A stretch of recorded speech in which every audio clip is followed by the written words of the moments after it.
semua. Kembali lagi dalam renungan harian kita. Mari Bapak Ibu kita memuji Tuhan, kita katakan, Yesus kemuliaan-Mu. Yesus kemuliaan-Mu, pulihkan hatiku. Yesus kemuliaan-Mu, berkati hidupku. Segala pujian syukur bagimu, Kau hadir dalam hidupku. Kini ku datang sujud di hadapan-Mu, memuji-Mu, menyembah-Mu. Yesus, ku menyembah-Mu. Amin. Mari Bapak Ibu kita membuka Alkitab kita dari kitab Ulangan pasal yang ke-18 ayat ke-15 sampai dengan yang ke-22. Demikianlah firman Tuhan. Seorang nabi dari tengah-tengahmu, dari antara saudaramu, sama seperti aku, akan dibangkitkan bagimu oleh Tuhan Allahmu. Dialah yang harus kamu dengarkan. Tepat seperti yang kamu minta dahulu kepada Tuhan Allahmu di Gunung Horeb pada hari perkumpulan dengan berkata, tidak mau aku mendengar lagi suara Tuhan Allahku, dan api yang besar ini tidak mau aku melihatnya lagi, supaya jangan aku mati. Lalu berkatalah Tuhan kepadaku, apa yang dikatakan mereka itu baik. Seorang nabi akan kubangkitkan bagi mereka dari antara saudara mereka, seperti engkau ini. Aku akan menaruh firman-Ku dalam mulutnya, dan ia akan mengatakan kepada mereka segala yang kuperintahkan kepadanya. Orang yang tidak mendengarkan segala firman-Ku yang akan diucapkan nabi itu demi nama-Ku, daripadanya akan kutuntut pertanggungjawaban. Tetapi seorang nabi yang terlalu berani untuk mengucapkan demi nama-Ku perkataan yang tidak kuperintahkan untuk dikatakan olehnya, atau yang berkata demi nama Allah lain, nabi itu harus mati. Jika sekiranya kau berkata dalam hatimu, bagaimanakah kau mengetahui perkataan yang tidak difirmankan Tuhan? Apabila seorang nabi berkata demi nama Tuhan dan perkataannya itu tidak terjadi dan tidak sampai, maka itulah perkataan yang tidak difirmankan Tuhan. Dengan terlalu berani nabi itu telah mengatakannya, maka janganlah gentar kepadanya. Amin. Bapak Ibu saudara yang terkasih dalam nama Tuhan Yesus Kristus, kita kembali merenungkan firman Tuhan dari kitab Ulangan pasal 18 ayat 15 sampai dengan yang ke-22 dengan tema ketaatan dan iman kepada Allah. Sekali lagi, ketaatan dan iman kepada Allah. Bapak Ibu saudara yang terkasih dalam nama Tuhan Yesus Kristus, saat ini kita boleh merenungkan firman Tuhan yang berbicara bagaimana Musa menyampaikan kepada bangsa Israel yang akan memasuki tanah perjanjian supaya mereka hidup sesuai dengan kehendak Allah, belajar dari kebenaran firman Tuhan, bukan sebaliknya, yaitu bertenung atau bernubuat, atau belajar dari orang-orang yang tidak percaya kepada Allah, yaitu orang-orang yang akan mereka jumpai di tanah Kanaan, yaitu orang-orang yang menyembah patung-patung, dewa-dewa, bahkan Allah-Allah lain selain Allah yang kita sembah, yaitu Allah yang hidup. Bapak Ibu saudara yang terkasih dalam nama Tuhan Yesus Kristus, tema kita berkata, yaitu, sekali lagi saya katakan kepada kita, tema kita ketaatan dan iman kepada Allah. Musa menyampaikan ini kepada bangsa Israel supaya mereka boleh taat dan beriman kepada Allah, sehingga ketika mereka memasuki tanah perjanjian itu, mereka tidak terlena dengan situasi yang ada dan melupakan Allah, bahkan meninggalkan Allah, sehingga Allah melalui Musa menyampaikan kepada bangsa itu bahwa Tuhan akan membangkitkan salah satu dari antara saudara mereka, dari antara Saud Arab, saudara-saudara mereka, yaitu seorang nabi yang dimana sebelum itu bangsa ini telah berkata kepada Musa, menyampaikan bahwa mereka tidak mau lagi mendengarkan suara Tuhan, bahkan melihat api yang daripada Tuhan Allah, api yang begitu besar, yang menyala-nyala, karena mereka takut mati ketika Allah boleh berhadapan dengan mereka. Sehingga Allah mengirimkan akan membangkitkan seorang nabi, yang dimana Allah akan memberikan firman melalui mulut bibir nabi itu, boleh berbicara kepada bangsa itu, dan ini akan mengajarkan bangsa itu boleh senantiasa terus taat kepada Allah dan mereka beriman kepada Allah. Ketika Allah akan membangkitkan nabi, ada dua hal yang harus dilakukan oleh umat itu. Yang pertama, taat mendengarkan perkataan nabi itu, karena apa yang dikatakannya adalah suara Tuhan Allah yang berbicara kepada mereka.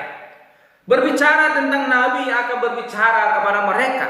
Mereka dituntut untuk taat dan beriman dengan sungguh. Ketika nabi itu berbicara, maka mereka harus mendengar. Namun ketika mereka ragu, ada hal yang boleh disampaikan Tuhan supaya mereka melihat bahwa itu adalah perkataan Allah atau tidak, atau nabi itu sedang mengada-ngada hanya untuk mencari popularitasnya. Dikatakan di ayat ke-22, dikatakan bahwa jikalau perkataan nabi tidak terjadi, maka itu adalah suatu kebohongan, di mana nabi itu dengan terlalu berani telah mengatakannya tanpa Allah berbicara kepadanya. Itulah perkataan dia sendiri, bukan perkataan daripada Allah. Sehingga bangsa itu boleh terus menaati, lewat mereka boleh menilai bagaimana Allah memberikan petunjuk kepada mereka. Ketika nabi yang telah Tuhan bangkitkan, Tuhan berikan kepada bangsa itu, mereka belajar taat dan beriman kepada Allah. Lewat mereka sungguh mendengar, dan lewat hati, pikiran, telinga yang sungguh mendengar, mereka akan melihat, menilai apakah itu perkataan Allah dan apakah itu bukan perkataan Allah. Yang kedua, ketika mereka mendengar dengan sungguh, maka berkat Tuhan akan terjadi. Dan ketika mereka tidak mendengar, maka akan ada bahaya dalam hidup mereka. Akan ada penghukuman terjadi atas hidup mereka. Jika kita membaca dari yang ke-15 sampai dengan yang ke-22, di mana Allah berkata di ayat yang ke-17, lalu berkatalah Tuhan kepadaku, apa yang dikatakan mereka itu baik. Seorang nabi akan kubangkitkan bagi mereka dari antara saudara mereka, seperti engkau ini. Aku akan menaruh firman-Ku dalam mulutnya, dan dia akan mengatakan kepada mereka segala yang kuperintahkan kepadanya. Ketika Allah membangkitkan, maka bangsa itu harus mendengar. Hal pertama tadi yaitu mereka mendengar dan menilai. Yang kedua adalah mereka harus melakukan. Bahkan nabi itu juga harus sungguh melakukan. Dikatakan yang ke-19, orang yang tidak mendengarkan segala firman-Ku yang akan diucapkan nabi itu di namaku, daripadanya akan kutuntut pertanggungjawaban. Bapak Ibu saudara yang terkasih dalam nama Tuhan Yesus Kristus, tema kita berkata ketaatan dan iman kepada Allah. Ketika kita mau taat, maka berkat Tuhan akan melimpah mengalir dalam hidup kita.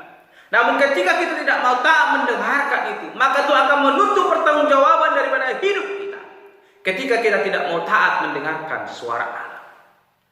Tetapi ketika kita taat, ini akan menimbulkan iman kita yang semakin sungguh percaya kepada Allah. Bukan hanya kepada bangsa Israel yang akan mendengarkan suara nabi, namun kepada nabi tersebut juga ketika dia tidak berbicara sesuai dengan kehendak Allah, maka dia akan dituntut oleh Allah pertanggungjawaban dari dalam dirinya. Oleh karena itu, Bapak Ibu yang terkasih dalam nama Tuhan Yesus Kristus, sebagai orang yang percaya yang telah dimenangkan dibangkitan lewat kebangkitan Yesus Kristus, mari kita taat mendengarkan suara Tuhan. Jikalau pada zaman bangsa Israel, Allah membangkitkan nabi, mengutus nabi untuk berbicara kepada mereka. Namun hari ini kepada kita orang percaya, firman Tuhan ada di genggaman kita. Ini akan menuntun, mengajar kita. Mari kita boleh taat membaca, bahkan mempelajarinya. Dan lewat ini kita boleh bertumbuh beriman kepada Allah. Sehingga ketika Allah menuntut pertanggungjawaban dari dalam diri kita, kita boleh memberikan pertanggungjawaban sesuai dengan kehendak Allah. Dan kita boleh memperoleh karunia yang daripada Allah. Ketika kita boleh menghampiri tata kasih karunia itu, kita boleh membawa berkas-berkas pertanggungjawaban kita, dan kita boleh menerima berkat yang daripada Tuhan. Oleh karena itu, Bapak yang terkasih dalam nama Tuhan, karena firman Tuhan hari ini mengajarkan kepada kita supaya kita taat dan beriman kepada Allah. Karena ketaatan itu akan membuat kita tahan uji, sekalipun ada persoalan yang terjadi dalam hidup kita. Karena itu akan menjadikan kita semakin beriman kepada Allah. Sekali lagi, taat dan berimanlah kepada Allah, maka kasih karunia-Nya akan melingkupi kehidupan kita. Sebagaimana bangsa Israel ketika mereka taat dan beriman kepada Allah, Allah menuntun langkah mereka boleh sampai kepada tanah perjanjian. Dengan demikian, dengan hidup kita, Tuhan akan menuntun setiap langkah kita boleh mengalami anugerah berkat yang daripada Tuhan. Tetaplah hidup taat dan beriman kepada Allah, maka Dia adalah Allah yang setia, akan terus memberkati hidup kita. Amin. Mari kita berdoa. Bapa Surgawi, kami kembali bersyukur untuk para firman Tuhan yang boleh kami renungkan hari ini, supaya kami diajarkan supaya kami taat dan beriman kepada Allah. Tuhan, tolong mampukan kami. Jangan biarkan kami situasi yang boleh kami alami membuat kami lari daripada Tuhan. Tapi kami boleh senantiasa sungguh tak mendengarkan firman Tuhan, belajar tentang firman Tuhan, sehingga kita akan menuntun langkah kami boleh senantiasa berkemenangan di hadapan Tuhan Allah. Terus lewat kebangkitan-Mu pada hari semalam boleh kami tayakan, itu juga boleh membangkitkan iman kami semakin bertumbuh, semakin taat di hadapan Tuhan Allah. Terima kasih Bapa, kami itu renungan ini dan setelah kami berdoa, haleluya, amin. Shalom Bapak Ibu, Tuhan Yesus memberkati. Yesus, kemuliaan-Mu pulihkan hatiku. Yesus, kemuliaan-Mu berkati hidupku. Segala pujian syukur bagi-Mu, Kau hadir dalam hidupku. Kini ku datang sujud di hadapan-Mu, memuji-Mu, menyembah